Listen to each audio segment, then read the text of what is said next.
Then let's begin.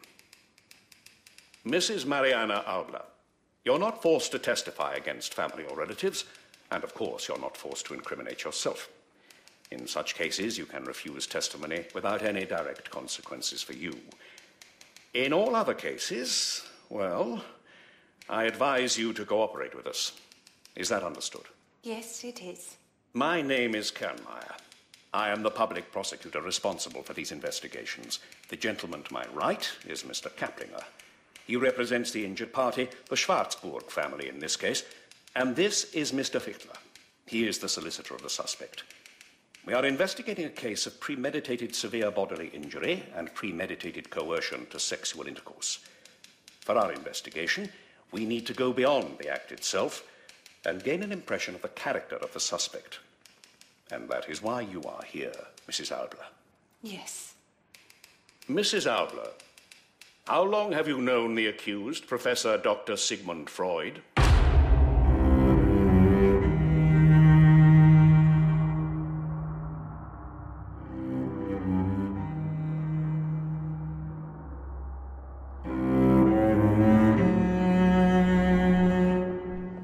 Anna, I was expecting you. I'm sorry, Carl, I couldn't come any sooner.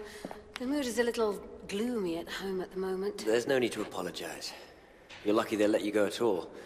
Kernmeyer is a very tough guy. There are constables outside our home in the Bergasse to make sure my father doesn't leave the house.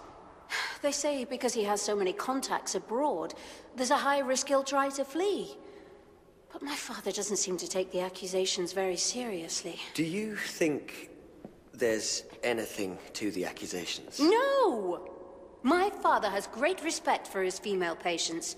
At least he does most of the time. But he would never lay a hand on them.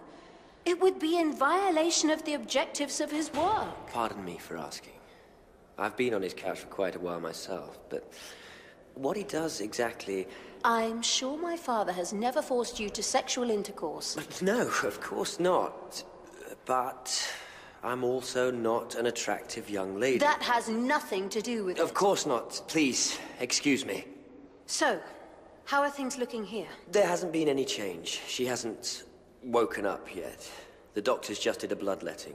I'm not an expert, but it seems to have brought her even closer to death, at least for a while. Have the doctors found out what's causing her condition? No.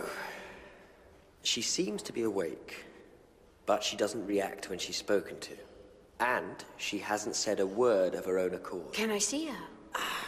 The Schwarzburgs have instructed the doctors not to let anyone who isn't a member of the family in there. My father was determined that I should meet with her personally. That was the last thing we were able to discuss before that solicitor Fichtler took up all his time. I'm sorry, Anna, but I don't even know exactly which room she's in. Then I have to speak with the doctors. They can't stop us from doing that. Come on.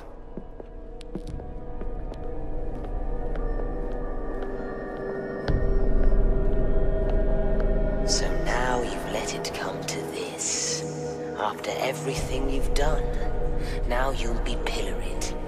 It's about time, don't you think? I have nothing to feel guilty about. You stole this woman's virginity in more ways than one. I didn't do anything illegal. Do you remember how she squirmed when you penetrated her? How she moaned in pain or shame? You've come far with your research. Now you'll see who is able and willing to follow you.